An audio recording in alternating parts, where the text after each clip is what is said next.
საღამომშვიდობისა პატივცემულო ტელემაყურებლებო. ეთერშია რიგით მეორე გადაცემა საქართველოს დამალული ისტორია. როგორც წესი, ამ გადაცემაში ვსაუბრობთ იმ დაფარული ფაქტებისა და მოვლენების ირგვლივ, რაც დროის უკუღმართობის გამო ან დამალეს, ან კიდევ დაამახინჯეს და საკუთარ ინტერესებს მოარგეს ეგრეთ წოდებულმა მემატიანეებმა.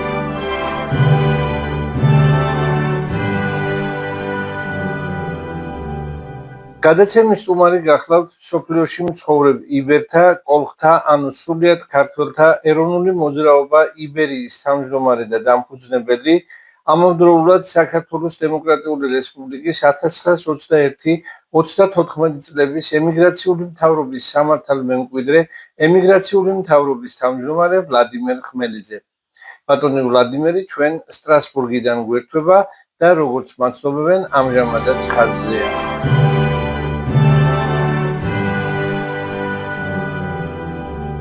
დღეს ჩვენი საუბრის თემა იქნება ის ფაქტი, თუ როგორ გახდა მოძრაობა იბერია და მისი დამფუძნებელი საქართველოს დემოკრატიული რესპუბლიკის 1921-34 წლების ემიგრაციული მთავრობის სამართალ მემკვიდრე და რა საქმიანობას ეწევა დღეს ეს ემიგრაციული მთავრობა.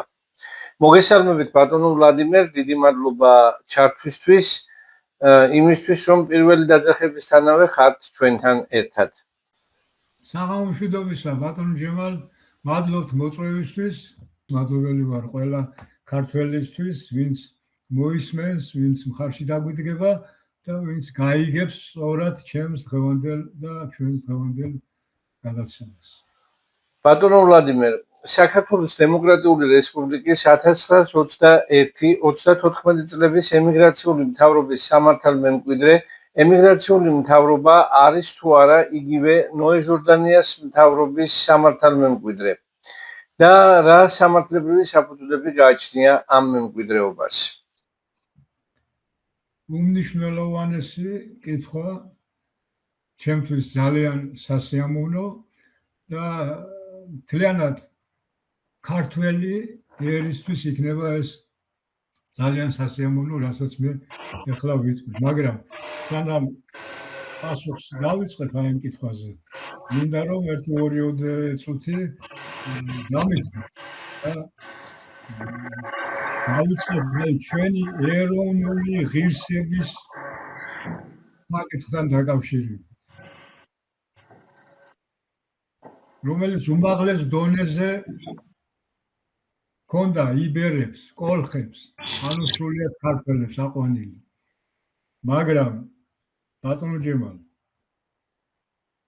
მე-18 საუკუნის ბოლოს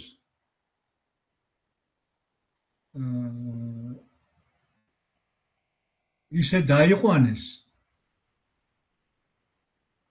აი დონეზე დაიყვანეს, რომ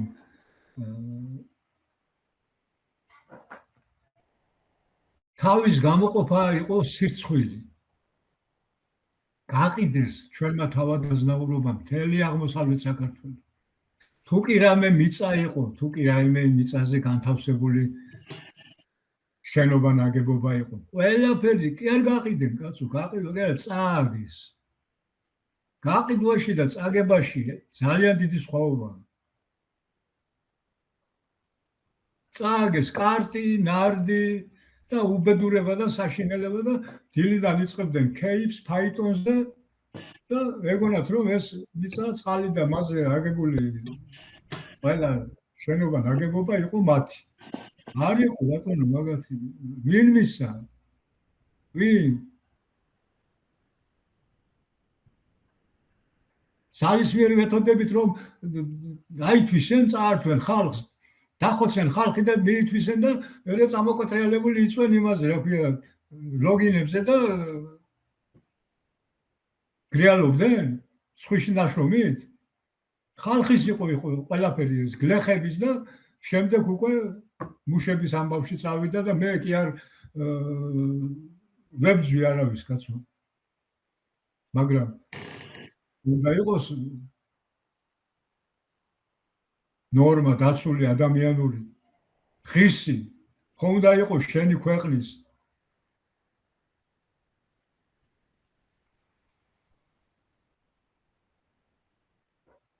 მე-18 საუკუნის ბოლოს ჩვენმა თავად აზნაურობამ ძალით შეგვიყვანეს, ძალით კი არა, ნებით, კაცო, არავის ძალა არ დაუტანებია და არანაირი ოკუპაცია არ ყოფილა. ჩვენ სიმართლე უნდა ვთქვათ. გვინდა სამართლებელი სახელმწიფო და სუვერენული სახელმწიფო გქონდეს, ვიყოთ მართლები, ვართ მართალი, ვთქვათ სიმართლე, მტყუანი ვართ, ვთქვათ რომ ვართ მტყუანი, ნახევარი სიმართლით არაფერი არ გამოვა, ბატონო ჯემალ. ნახევარი სიმართლით ვიქნებით სულ წაგებული. არავითარ შემთხვევაში არ დავეთანხმები იმას, რომ ერეკლე მეორე თავისი ნებით ის აიძულეს იმ ტრაქტატზე ჩვენმა თავადაზნაურობამ. აიძულეს, მოუკლეს უსაყვარლესი შვილი, ლევანი, 33 წლის ლომივით ბიჭი, მისთვისაც უნდა გადაებარებინა მთელი საქართველო. მისი გაზრდილი და სასახლეში ნახენ მოკლული, ხანჯლით. აბა მითხარი, გლეხი შევიდო და ან მისი მოსამსახურე მასთან სასახლეში და იქ ხანჯლით მოკლავდა, თუ არა ვინმე შინაური, მოღალატე თავადები, რომლებიც მოღალატეები იყვნენ, ეს მინდოდა მეთქვა. ეს შესავალი უნდა გამეკეთებინა, რომ ღირსეული ერი ვართ ჩვენ და ღირსეულად უნდა გავიდეთ ბოლომდე და კიდევაც დაიბადნენ მე-18 საუკუნეში ღირსეული ადამიანები, ვინც დამოუკიდებლობა მოუტანა, აღადგინა საქართველოს დემოკრატიული რესპუბლიკა.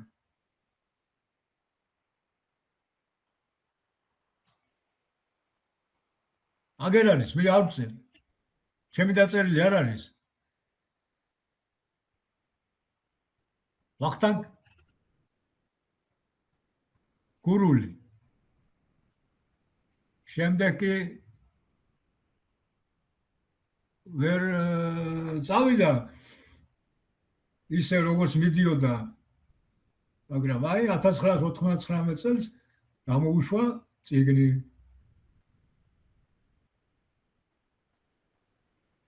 ჩვეულებრივი მომკვდავის შესაძლებლობებს სხვა ასპექტთან ერთად გაბედულების, სიმამაცის, გმირობის მომენტიც გადაუხდელი ვალი, წინა სიტყვაობა. დადგა დრო ქართულმა ისტორიოგრაფიამ, ქართულმა საზოგადოებამ აღიაროს ათწლეულების მანძილზე უგულველყოფილი ჭეშმარიტება. ნოე ჟორდანია, რომელიც მოაზროვნებდა როგორც პოლიტიკური მოღვაწე, სრულიად ორიგინალური მოვლენა იყო საქართველოს ახალ ისტორიაში. ამ პიროვნებას დიდი და საპატიო მისიის აღსრულება არ გუნა განგება. აი მეც აღარ ვთქვი. მე მგონი საკმარისია. მე მგონი საკმარისია იმ ადამიანებისთვის, ვისთვისაც გასაგებად წავიკითხე ახლა მე ეს და გასაგები არის. ამიტომ ბატონო ჯემალ, ახლა მე კითხვაზე გაგცემთ პასუხს. ჯერ ერთი საქართველოს დემოკრატიული რესპუბლიკის სამართალ მემკვიდრე სახელმწიფო 100 წლის განმავლობაში საქართველოში არ ყოფილა. არავის არ გამოუცხადებია საქართველოს დემოკრატიული რესპუბლიკის სამართალ მემკვიდრეობა. ერთად-ერთი ბატონმა ზვიადმა აქტი რომ დაწერა 9 აპრილის, იქ ზვიადმა, სხვებმა. იქ აღნიშნულია, რომ 1921 წლის კონსტიტუცია, მუდმივმოქმედი კონსტიტუცია ძალაშია. ემიგრაციული მთავრობა მოქმედებაშია. 1920 წლის 7 მაისის რუსეთ-საქართველოს ხელშეკრულება ძალაშია და აქტზე კაპიტულაციის აქტზე ხელმოუწერლობა ძალაშია. ეს დარჩა ესე ძალაშია, მაგრამ შემდეგ გაგრძელება ამას არაფერი არ მოყოლია. იმიტომ რომ როდესაც 1990 წლის 28 ოქტომბერს ჩატარდა საბჭოთა არჩევნები. ის საბჭოთა არჩევნები იყო, მაგას ნებისმიერ დაუჯდები და ნებისმიერ დაუმტკიცებ, რომ საბჭოთა არჩევნები იყო. როდესაც ჩატარდა საბჭოთა არჩევნები, გაიმარჯვა გვალმა მაგიდამ. კონსტიტუცია დარჩა ისევ 1978 წლის. საბჭოთა კონსტიტუცია. და ახლა ჩვენ ყველამ ვიცით, რომ გული, ადამიანი, გულის გარეშე მყარია, ხო? ასეა სახელმწიფო კონსტიტუციის გარეშე მყარია. ერთადერთი ინგლისია, რომელსაც კონსტიტუცია არ აქვს, მაგრამ იმას თავისი სხვა მიმართულება აქვს, ხო? დანარჩენ მსოფლიოში არ არსებობს ქვეყანა, რომელსაც კონსტიტუცია არ აქვს. ამიტომ ვერავინ ვერ შემედავება და მე ურჩევ ყველას, ახლა იქ ზოგიერთ უზენაეს საბჭოს წევრია თუ რაღაცა ვადაგასულები და ვინც წესიერები იყო და მე არ ვამბობ, რომ უწესო იყო ვინმე. ვინც პენსია არ აიღო, არის თანამშრომლა შევარდნაძეს ან მიშას ან იმას და სულ ყველა გარდაცვლილი. და ვინც ახლა რაღაც დამოუკიდებლობის აღდგენას და რაღაცებს აცხადებს და ზვიადის ვითამ გაგრძელებას აცხადებენ, სულ ყველა პენსიონერი არის და პენსია აღებული. ის ვერ იტყვის ვერავინ, რომ გაგრძელება არის საქართველოს დემოკრატიული რესპუბლიკის. ახლა მე 2016 წელს ჩასული როცა ვიყავი თბილისში, მანამდე სულ გავიზახოდი ბატონ ჯემალო, აღვადგინოთ საქართველოს კანონიერი ხელისუფლება, აღვადგინოთ, ნუ ძალიან ბევრი მასალები მაქვს მაგაზე გაკეთებული და ბევრი ნამუშევარი მოკლედ. რო ჩავედი, ვნახე მე ახლა არ მინდა პიროვნებები, ბევრი შეხვდი, ბევრთან ვისაუბრე, ბევრს ველაპარაკე, სად არ ვიყავით, ვის არ შეხვდით და ფონდის შევქმნით საქართველოს კანონიერი ხელისუფლების აღდგენის იქ სამხედრო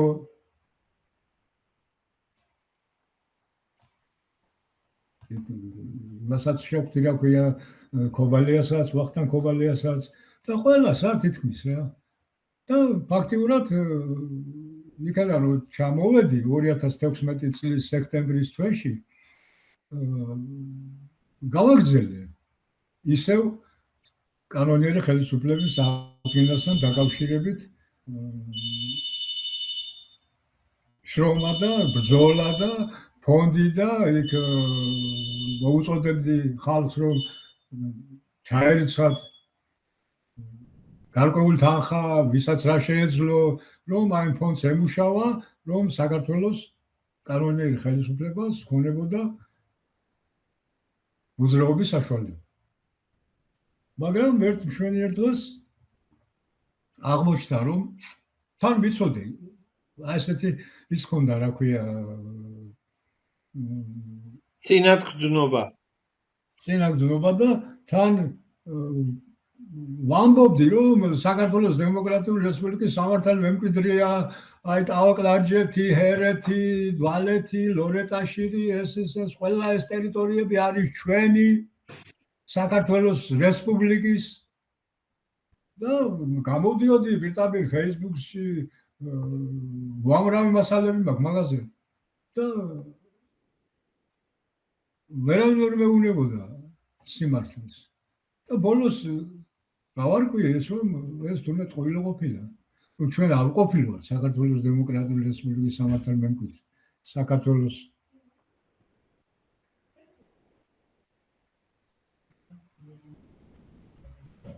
გადავხედე საბჭოთა კავშირის დაშლის პროცესს როგორ დაიშალა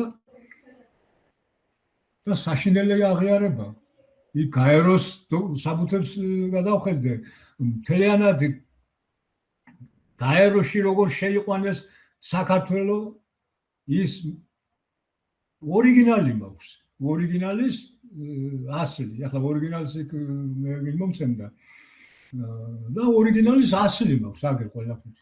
და პირდაპირ წერია ჩვენ ვართ საბჭოთა 1991 წლის 21-25 დეკემბრის საბჭოთა კავშირის დაშლის საფუძველზე შემდგარი 1991 წლის 31 დეკემბრის რეფერენდუმის და 1991 წლის 9 აპრილის დამოუკიდებლობის აღდგენის საფუძველზე შემდგარი სახელმწიფო 1926 წლის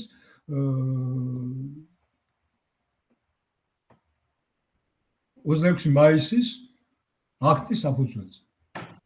თან რა მაგიჟებს იცი ბატონო ჯემა? ეს 26 მაისი თუ არ არის დამოუკიდებელი დღე. არაფრად არ აგდებენ ეხლა ეს უნამუსოები, ესე პირდაპირ უნამუსოებს ვეთქვი ყველას რა. ზოგი 22-ში, ზოგი 24-ში, თუ არაფერში არ იყო მაშინ რა გინდა? რატო აქტი, რატო არის საფუძველზე? ჰა? რატო არის? მაგ ზოგიერთები რომ შლის ხელებს და მაგათი წონაფული მაგ დახარჯული ეროვნულ მოძრაობაში.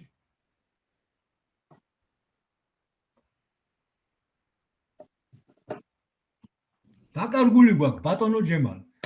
საბჭოთა კავშირის დაშლის საფუძველზე ჩვენ ისეთი აღიარება გვაქვს, ჩვენ ვართ ვასალი სახელმწიფო. კონტრიბუტორი ამერიკის შეერთებული შტატების და დანარჩენი სხვა ეგრე თურქეთის და სხვა სახელმწიფოების, ნატო ქვეყნის სახელმწიფოების. უფუნქციონერი ვართ, უფუნქციონერი. გამოდის ახლა ერთი ვითომ ძალიან ჭკვიანი ისა, რა ქვია,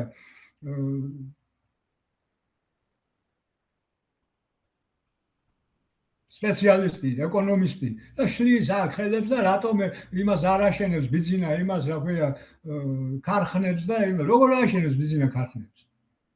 როდესაც ჩვენ შევარდნაძემ პირდაპირ შეგვიყვანა განვითარებადი ქვეყნების იმაში, რა ქვია, სიაში. უფლება არ აქვს არანაირი ქარხნის, რა ქარხანა, რის ქარხანა. ის კი არა 2014 წლის მონაცემებით, გაეროს მონაცემებით 50 წლის გაქრობის ქვეყნების სიაში ვართ. რა ფაბრიკა ქარხანას აკაშენებინებენ? რაზეა საუბარი? აი ყველაფერს უადახედე, ბატონო ჯემალ. არანაირი პერსპექტივა ვერ დავინახე. ვერანაირი პერსპექტივა. და პირდაპირ აგერ სტრასბურგში იქ თბილისში და იმაში არა ბატონო სხვაგან. აგერ სტრასბურგში მე მგონი უმაღლესი დონის სასამართლო უნდა იყოს. ჯერ გუნდი გავაკეთე აქა. დავაფუძნე სოფლიოში მცხოვრებ იბერთა კოლხთა, ანუ სრულიად ქართველთა ეროვნული მოძრაობა იბერია. ეს 2014 წელს 2015 წლის 15 მაისს რეგისტრაცია გავაკეთე და დავიწყეთ მუშაობა. პირველ რიგში ვაღიარეთ და რეგისტრაცია გავაკეთეთ 21 წლის მუდმივ კონსტიტუციაზე, 2007 წლის იმის რა ქვია რუსეთ საქართველოს ხელშეკრულება დავარეგისტრირეთ. რეგისტრაცია გავუკეთეთ რომ ნოე ჟორდანიამ და მის მთავრობას ხელი არ მოუწერია კაპიტულაციის აქტზე. აი ეს ყველაფერი 4 ძირითადი მუხლები რეგისტრაცია გავაკეთეთ, აგერ არის სარეგისტრაციო ისა რა ქვია აქტები, ყველაფერი აგერ მაქვს და ვაღიარეთ საქართველოს ნელ-ნელა ვიმუშავეთ, ძალიან ბევრი ვიმუშავეთ. ფაქტიურად თითქმის 4 წელიწადი 2017, 18, 19, 20 წელი, ეს 4 წელიწადი ვიმუშავეთ თვითგამორკვევის აქტის შექმნაზე. ეს არის 26 გვერდიანი უმნიშვნელოვანესი დოკუმენტი, სახელმწიფო აქტია. იქ ყველაფერია ჩადებული. ბანკია თუ კი რა სახელმწიფო სჭირდება, ყველაფერი იქ არის. და 2019 წლის 13 სექტემბერს ჩვენი დიდი მეფის ვახტანგ გორგასლის დაბადების დღეზე ვაღიარეთ ემიგრაციული მთავრობის სამართალ მემკვიდრეობა. იმიტომ რომ არავინ არ იყო კიდევ ვიმეორი. არავინ არ იყო საქართველოს დემოკრატიული რესპუბლიკის სამართალ მემკვიდრე. პირველ რიგში მინდა კიდევ უთხრა ჩვენ საზოგადოებას, რომ ნოე ჟორდანიას და მის რომელიმე წევრს არც შეხვედრია აი ამ ბანდიტებს, ვინც დააქცია საქართველოს, არც შეხვედრია, არც ხელი მოუწერია, არც უღიარები და არც არაფერი. რატომ მაინც თქვენ მიიღეთ ეს სამართალ მემკვიდრეობა და არა ნოე ჟორდანიას რომელიმე პირდაპირ მემკვიდრე? ეხლა ეს მიიღე იმით კი არ არის, რა ქვია, მეფის იმით გადაცემით. ისინი საერთოდ არ ერთვებოდნენ ამ საკითხში და საერთოდ არ აინტერესებთ. ეს დაგვაინტერესა ჩვენ ორ პიროვნებას. მე და დავით ციხარიშვილი, რომელიც გარდაიცვალა, ორი ინსულტი მიიღო, აი ამ აქტზე მუშაობით ორჯერ მიიღო ინსულტი და გარდაიცვალა. ჩვენ დაგვაინტერესა, თორე ეს ის იმით კი არ არის, მეფემ იმას გადასწავლა, რა ქვია, შვილს და ტახტი და რაღაცა. ჩვენ მოვიძიეთ ყველა დოკუმენტები, ყველა საარქივო მასალები, ყველაფერი მოვიძიეთ და არ არის. ღიათ არის დარჩენილი ეს საკითხი. იყო დარჩენილი. ღიათ იყო დარჩენილი და სასწრაფოდ სასამართლოში ჯერ ჩვენ შიგნით ეს ყველაფერი დავარეგულირეთ. სასამართლოში რომ მივედი და უთხარი რომ აი საქართველოს დემოკრატიული რესპუბლიკის ესე აღიარება სამართალ მემკვიდრეობა ვაცხადეთ რაღაცა, მაგრამ მოსამართლემ არაო ჩემო კარგო. მეო არა მაქვს მაგის უფლებაო.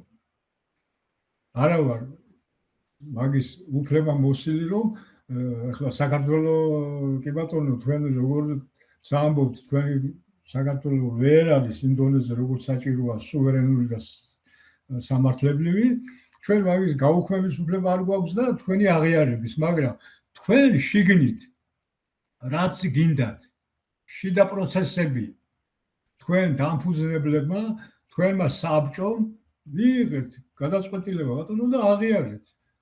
ერთადერთი ჩვენი მოთხოვნა არის, რომ თუ შეცვლით დამფუძნებლებს, გინდა 1, გინდა 2, გინდა 3, გინდა 5 შეიცვლება დამფუძნებლები, გაგვაგებინეთ. დანარჩენში არ ვერევით. დანარჩენ შიდა პროცესები ეს თქვენი საქმეა. გინდა საქართველოს დემოკრატიული რესპუბლიკის სამართალ მემკვიდრეობა გამოაცხადეთ, გინდა ამერიკის სამართალ მემკვიდრეობა გამოაცხადეთ. ეგ თქვენი შიდა პროცესებია, მაგრამ უნდა იყოს საკითხი ღიად. ეხლა ეს ამერიკა ესე ვახსენებ, თორე ისე კი არ არის. საკითხი იყო ღიად, ბატონო. არავის ისე გარდაიცვალა ეს ცხონებული დიდი ქართველები, რომ არავის ხო გეუბნები არ შეხვედრია, არავინ არ შეხვედრია, არც სტალინის, არც ბერიას, არც მათ ბანდიტებს, არც იმათან არავისთან არ ქონიათ ურთიერთობა. არავისთან. ესე რომ ნოე ჟორდანიამ ბერიას და სტალინს მოუგო პოლიტიკური ომი. პოლიტიკური ომი ისე მოუგო, რომ აი სანამდე მოიტანა სუვერენული და სამართლებრივი სახელმწიფო. ეხლანდელი სახელმწიფო არის არასუვერენული და ნახევრად სამართლებრივი. აი მას მე ხმამაღლა იმიტომ ვამბობ, რომ შარშან წინ საფრანგეთში ჩამობრძანებული იყო ჩინეთის საგარეო საქმეთა მინისტრი. და პირდაპირ ტელევიზიით, პირველით საფრანგეთის პირველი ტელევიზიით პირდაპირ განაცხადა ბატონ ჯემალ, რომ თქვენ საბჭოთა კავშირის დაშლის საფუძველზე ვინც წარმოიქმნით და ხართ სახელმწიფოები, სულ ყველა ხართ არასუვერენული და არასამართლებრივი. თუ გინდათ პრეტენზია რაიმე გაგაჩნიათ, მოდი და გვესაუბრეთ.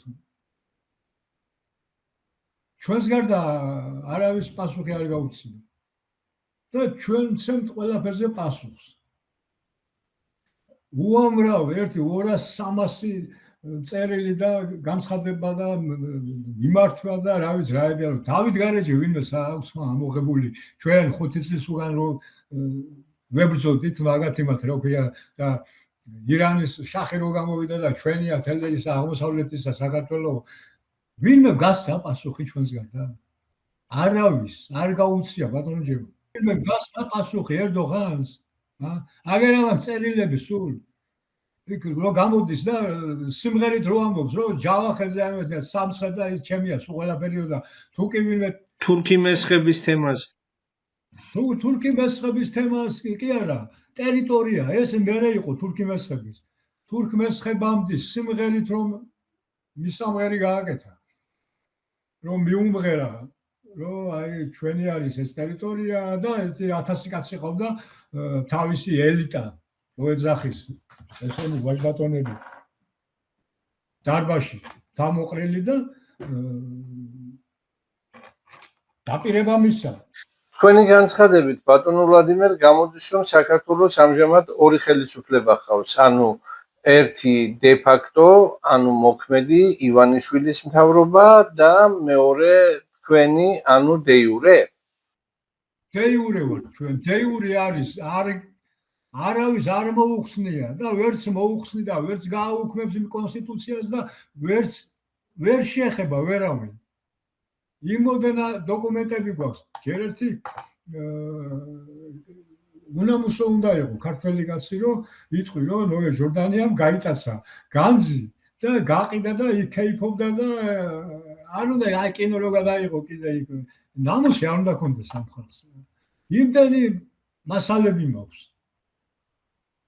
ემიგრაციული მთავრობის საარქივო მასალები აი ახლა რომ დაუყრი მაგას უყველას და ერთი საწავა ის გრიშა და მიშა და იქ ის რომ მოყავთ ისინი ერთი სად გაიქცევიან მაინტერესებს ყიზლარში აღარ მიიღებენ აღარ ჭირდებათ უკვე მაგი ჩვენ ამ საკითხებზე ბატონო ჯემალ მე ახლა შემეშალა ხელი ცოტა ავადმყოფობის გამო ვერ ვიყავი ეს 2 წელიწადი ცოტა ძალიან ჩავარდნილი ვიყავი და ახლა მივხედავ მაგ საქმეს. მივხედავ ყველა დოკუმენტს სათითაოდ. იქ ჯავახიშვილის თხოვნით რომ წაიღო ნოე ჟორდანია მის განძი და თბილისის ცხეთამთიანეთის და იმათი თელი რა ქვია განძი რო დატოვა ხელი არ მოკიდა. სად არის ახლა ერთი ახალ პატრიარქს მაგას მე ადრე წერდი ადრე რომ ბატონიშიო პატრიარქი გახდება და ჩვენ მოვითხოვთ აუცილებლად იმ ქონებას განძს მაღალი იმის რომ გამოდიან და ხალხის ქონება გაიტაცა და განძიო ჟორდანიამ კი არ გაიტაცა ივანე ჯავახიშვილის თხოვნით წაიღო და დაამატა ზეთ კიდე უკან 39 ყუთი იყო მეტი კი არა ის განძი დანარჩენი სხვებს რომ იმაშვებიან რა ქვია 100 რაღაცაო და თუ 229 ის უყველა იყო ფინტიკლუშკები ნახევარი ნახატი იყო ნახევარი რაღაც სათამაშო რაღაცეები და ის მთავრობას ეკუთვნოდა ის არ იყო ხალხის იყო 39 ყუთი რომელიც დაბრუნდა პირიქით რომ დაუმატეს ბატონო ჯემალ ერთ დღეს ბატონი ჩხენკელი და ბატონი ჩვენი წმინდანი ექვთიმე თაყაიშვილი სიხარულით ჩავიდნენ ლევილში. 1 კილო ხორცი ეშოვათ. საერთოდ რომ აი 1 კილო ხორცი ვიშოვეთო, მიადგენ ნოე ჟორდანიას და აი 1 კილო ხორციო და კიდევ უდიდესი სიხარული მოგიტანეთო. რა? თამარ მეფის ქოშები და სარტყელი. ბრილიანტებში ორთული. სადღაც ბუტიკში, საფრანგეთში, პარიზში უნახავთ აი ეგზარხოსებს და ამ ბანდიტებს და იმას გაეზარცვათ მაშინ როცა გაძარცვენ საქართველოს და ჩამოუტანიათ ახლა და გაუყიდიათ. ამათმა შეისყიდა რამოდენიმე 15 გვერდს დაჩვენებ ჟორდანიას თავისი კაპიკებიდან რამდენი რამაა შესყიდული. მარტო ჟორდანიას კი არა, ექვთიმე თაყაიშვილი, ჩხენკელს, იმან, სულ ყველას. დადიოდნენ და ეძებდნენ და ისე აბრუნებდნენ. ამათმა რა იციან, ესენი არიან ბანდიტები, ეს გაგზელება არიან, ესენი ის აქვია ნეობოლშევიკები ესენი. ხმარა მოიღოს ონიანმა თორა ამოვახლიტა ბოლომდე. ბატონო ვლადიმერ, რა სამართლებრივი ბერკეტები გაგაჩნიათ ამჟამად ისტორიული სამართლიანობის აღსადგენად და როგორია თქვენი შანსები? ჩვენ ისტორიულ იმას არ ვეხებით, ჩვენ კონსტიტუციური სახელმწიფო არის დაპყრობილი, ოკუპირებული და ანექსირებული 4-ვე მეზობლის მიერ. ჩვენ იმათ არ ვებჭვით, და არც ვაგინებთ და არც ლანძღავთ და არც არაფერი. ჩვენ მათთვის გამზადებული გვაქვს წერილი, ისე კი არა, ეს ერდოღანი რო გამოვიდა და იარაღით დავიბრუნებთო და ნუგეშინიათ ხალხო ჯავახეთში რომ მოუწოდა თავის იმას, რა ქვია, ვითამ მომხრეებს. რომ აგერა გვაქვს იარაღი და დავიბრუნებთ ამ ტერიტორიებს. ჩვენ არავითარ რა დროს იარაღია, როცა ახლა ეს დამთავრდეს უნდა რუსეთი, უკრაინა, ამერიკა, ირანი, ეს უნდა დამთავრდეს. ეს ალბათ მალე დასრულდება და შეწყდება იარაღის ჟღარუნი. ჩვენ არანაირ აი მიმართულებით არ მოქმედებთ ჩვენი მეზობლები ლიდერების მიმართ. ჩვენ მათ წერილობით წერთ კბილად, მეგობრულად და თუ ახლა აგერ პაშინიანი ბატონო გადადგა ნაბიჯი და დაუბრუნა ხო ყარაბაღი. მაგრამ არც სომხების იყო ყარაბაღი და არც იმის იყო, რა ქვია, აზერბაიჯანელების. ეგ იყო იბერიის და ალბანეთის. ნახევარი იბერიის იყო, ნახევარი ალბანეთის იყო. აგერ არის ალბანელები, იმაში, რა ქვია, ლაგოდეხში ერთი სოფელი ცხოვრობს, მაგათმა რომ გაწყვიტა და გააუბედურა და გააჩანაგა. ჩვენ არავითარ ბრძოლას არ ვაცხადებთ.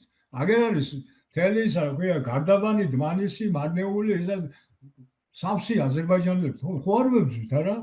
აბა ჰერეთში ნახე, რა წერილებს ღებულობთ და რა ისე გვიშველეთო. 5 კაცია დარჩენილი და იმასაც არ აძლევენ იმის უფლებას, რომ ქართულ იმაში, რა ქვია, მართლმადიდებელი ეკლესია კონდეს და ქართულად ილოცო. ქართული გვარი კონდეს და ქართული სახელი კონდეს. ეგ არის მეგობრობა?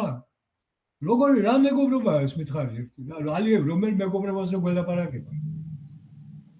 აი გადადგა პაშინიანმა რომ გადადგა ნაბიჯი დაუბრუნა იმ ხელაყარაბაღი და დაგვიბრუნოს ჩვენი მიწები. აი ესე მოიქცეს ყველა მეზობელი. ეხლა ერთი სოფელი დააბრუნა პაშინიანმა სადღაც რა, რომელიც არ ჭირდებოდა.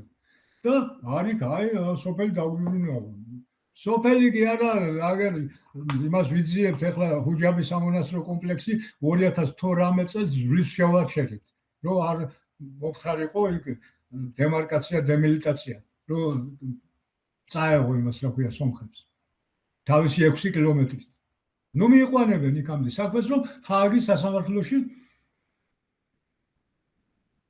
შევიტანოთ სარჩელი და ჩაერთოს ჰააგის სასამართლო. ჰააგის სასამართლო იციან, როგორ მოექცა ურჩებს იუგოსლავიის იქ იმათ და როგორ დაამთავრენ შემდეგ იმათმა თავიანთი ცხოვრება. ჩვენ არავის არ ვემუქრებით, ჩვენ მეგობრები ვართ და გვინდა მეგობრულად ვიყოთ. აგერ თელი ლორეტაში ის არა ქვია, სამცხე-ჯავახეთი. ხო არის სომხებით, წავს. ხო არ ვეჩხუბებით არა, ხო არ ვეუბნებით რომ წადი ბატონო არა ხარ თქვენ მაგრამ როგორ არიან შემოსული ხო კარგად იციან. იქ გენერალ პასკევიჩით რო არიან შემოსულები 80%. ხო ვიციან ეს ძალიან კარგად. 100 წელი ისტორიისთვის არის 1 წელი. ისე რომ არავის დაავიწყდეს რომ ისტორიული მიწები და ისტორია არ იკარგება. დიდი მადლობა საინტერესო საუბრისათვის. ეს გახდათ ვლადიმერ ხმელიძე, იბერთა კოლხთა, ანუ სრულიად ქართველთა ეროვნული მოძრაობა იბერიას დამფუძნებელი და თავმჯდომარე და ამავდროულად საქართველოს დემოკრატიული რესპუბლიკის 1921-34 წლების ემიგრაციული მთავრობის სამართალმემკვიდრე, ემიგრაციული მთავრობის თავმჯდომარე. დიდი მადლობა ბატონო ჯემალ, თქვენს ტელევიზიის თანამშრომლებს, მაყურებლებს, მსმენელებს, ყველას დიდი მადლობა და კიდევ უფრო ღრმა შევართ აი ამ საკითხებთან დაკავშირებით. ამით ჩვენი გადაცემა დასრულდა. მომავალ შეხვედრამდე გემშვიდობებით.